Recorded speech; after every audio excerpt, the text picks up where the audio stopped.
Everyone who was expecting Kangana Ranaut's portrayal of Indira Gandhi in Emergency to be solely intended for the purpose of maligning the Congress and the Gandhi family have a surprise coming their way.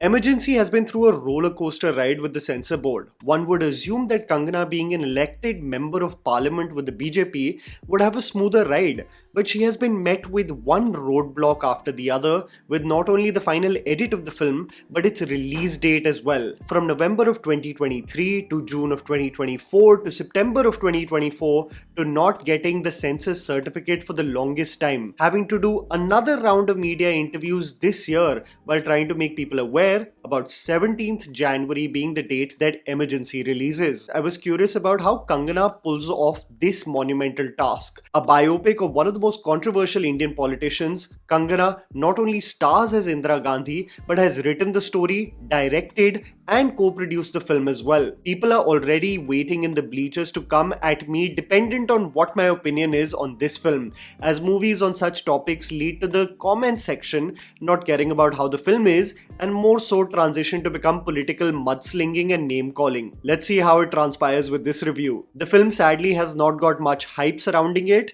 and is hugely depending on a favourable word of mouth for a respectable innings in theatres. The film focuses on Indira Gandhi's formative years in the political world under the tutelage of Jawaharlal Nehru, her rise to prominence not only amongst the people of India but the Congress party, the work she did as Prime Minister, especially her role as a leader in the 1971 war and the formation of Bangladesh, her arrogance and strong-armed approach with the declaration of emergency, losing the trust of the Indian public in the process, and her resurgence back to the position as Prime Minister. The infamous Operation Blue Star when dealing with terrorism in Punjab and the repercussions she faced because of the same are the beats of storytelling you will experience when you watch Emergency. Here's me telling you the good and bad aspects of the film so that you guys can ultimately decide whether to watch Emergency in theatres or not. The underwhelming aspects. Rushed screenplay. When you are focusing on the life of someone illustrious yet polarizing like Indira Gandhi, and the movie has a running time of 2 hours and 28 minutes, you already know that you're going to self-reflect on the final edit and think about the several chapters of her life that you have missed out. I think because Kangana wanted to focus on everything substantial in her personal and political career, the film does take the shape of becoming slightly rushed. The deaths of politicians like Jawaharlal Nehru and Lal Bahadur Shastri and the decision for Indira Gandhi to become Prime Minister is swift and slightly uneventful. They are mere footnotes when you look at the screenplay. Other chapters that include the status of Assam after the Indo-China War, the Shimla Agreement, and the acknowledgement of the politician to selflessly act for the people after emergency, denoted through connecting with villagers who have dealt with famine and violence, just happen and somewhat move on. They don't feel like an organic progression in the screenplay but tick marks in the story of Indira Gandhi. I still would have understood this if the film was entirely based on just the emergency, like the title suggests,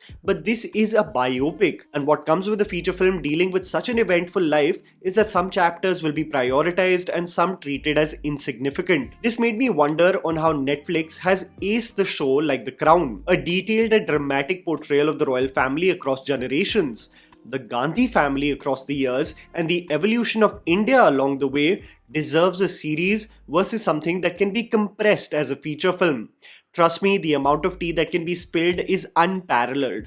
I don't blame Ritesh Shah as a screenplay writer, but there's just too much to cover. Creative choices. There are some choices made that will make you slightly disconnect as a viewer, and the major aspect of the film that I felt like was forced upon us was the lip sync music that is performed by politicians and the chief of army staff in the film.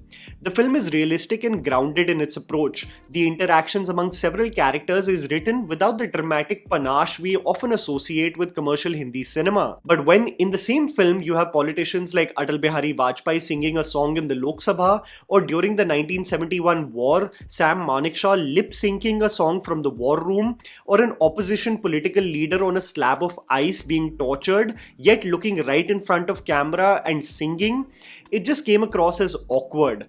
I would have preferred it if the film stuck to its tonality and these songs were associated with montage shots rather than the characters actually singing them. In one more aspect, Vishak Nair plays Sanjay Gandhi. And this is not to diss the actor, but the portrayal of the man is essentially of a man-child, given the leeway to have his way no matter what in life. He sulks and throws a fit when his eggs are not cooked properly, and it made me chuckle. While I acknowledge the authoritarian ways in which he functioned, especially during the emergency, many historians mockingly calling it the India Parliament House versus the India Parliament Office, I found his portrayal to be entirely one tone, of just a baby having a hissy fit when he gets told no. I wish we could have explored more than just that aspect of this character. The good.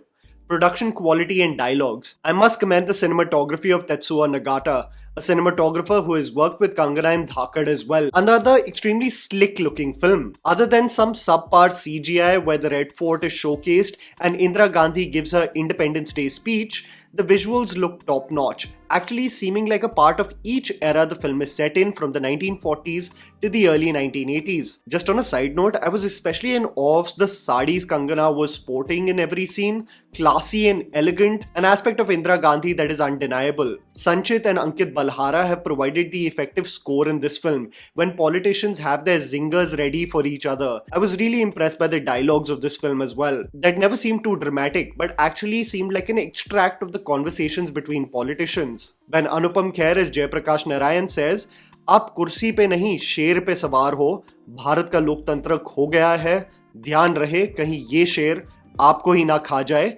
it essentially becomes the core theme of the film and Indira's journey with power and influence. A dialogue like "सड़क साफ करने से लोग आजाद और खुश महसूस नहीं करते हैं" is such an insight into what politicians assume to be the solution of the country's miseries. While tending to an injured animal, Indira exclaims, "मामूली सा घाव है, भर जाएगा और फिर ये उड़ने भी लगेगा." It's just the foresight and faith she had on herself even after losing the elections post the emergency. Its production quality and dialogues are effective throughout its running time. Tryst with power and politics. The film is a biopic of Indira Gandhi, yes, but it's a commentary on human tendencies when dealing with power and influence. When Indira Gandhi is portrayed as a young politician, she sees a defeated man in Jawaharlal Nehru, vowing to never give up and become frail and defeated like him. This is the fire that makes her lead the charge. But what becomes a consistent feature in the film is what is the intention behind this journey? Is it to genuinely serve the people of the nation, or is it just to gain power?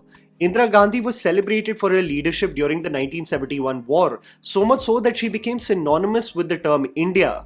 India is Indira and Indira is India. And when one experiences such profound and boundless love from the public, you start believing it as well. You start believing you are invincible and devoid of flaws. So when in the subsequent years there's a loss of faith amongst the general public with Indira Gandhi, she becomes intolerant to the criticism.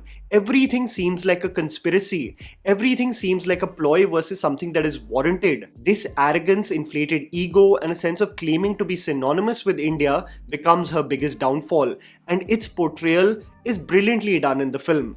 There are some portions in the film in which Kangana, the director, was trying to be Shakespearean with her portrayal of Gandhi, looking at her reflection and being tormented by what she has become, which I think did not entirely land, but the film genuinely becomes an effective commentary on how humans change with power and influence, how one's sense of self can be responsible for their rise and downfall. Ensemble cast. Even though this is the Kangana Ranaut show, I thought the brief appearances of the actors in the film were extremely effective. I absolutely loved Darshan Pandya in the film, who plays R.K. Dhawan, the personal secretary to Indira Gandhi, the pragmatic voice for the Prime Minister who often loses sight of what is important. This character acts like the anchor for her, especially when she falters along her political journey. Shreyas Talpade as Atal Bihari Vajpayee had a brilliant command with a dialogue delivery that did not seem like a knockoff imitation of the unique way in which the politician spoke. Anupam Kher as Jayaprakash Narayan also acts brilliantly as the opposition leader who wants some sense to prevail in Indira in the growing injustice against the people of India. Even the performances of Mahima Chaudhary, Milind Soman and the late Satish Kaushik are extremely effective, never straying away to become too theatrical, genuine, earnest and engaging. Just the lip-syncing music was kind of hilarious to see. Kangana Ranaut. I think Kangana did an exceptional job with the portrayal of Indira Gandhi. I think a lot of people were assuming this to be just a hate-filled propaganda film that Kangana has made to satisfy staunch BJP supporters, and it's far from it. That's what's slightly funny is that the film is actually a nuanced portrayal of an individual who is extremely polarizing, as films based on real people should be. An individual with various facets versus a hero or villain that two ends of the political spectrum would love for social media clout and engagement. Kangana has portrayed Indra as a girl who is shamed for the way she looks, who is determined to change the way she was treated in her family, a leader who was questioned just on the basis of her gender, defiant and resolute in her approach of how India should stand internationally, not taking disrespect from anyone, even if it is the US president, but also someone who took decisions against the very fabric of India's democracy, who silenced everyone that laid a finger on her and her government, who gave free rein to the sociopathic tendencies of her own son, and whose ego just came in the way of selflessly working for the people of this country. This film honestly was a great attempt by Kangana as a director and actor, a monumental task that really is not everyone's cup of tea. I thoroughly enjoyed her performance that did not become a sorry imitation of a polarizing figure and actually seemed like a sincere exploration to Indra the person versus a hate-filled approach just for political clout that I am sure everyone was expecting. And that was the video, guys. Write down in the comments below what you thought about Emergency. Please don't forget to follow me on Instagram. The handle is right in front of you. Follow me at JammyPants4. Also, please support us by smashing the like button and subscribing to our channel for weekly content ahead. Thank you for watching.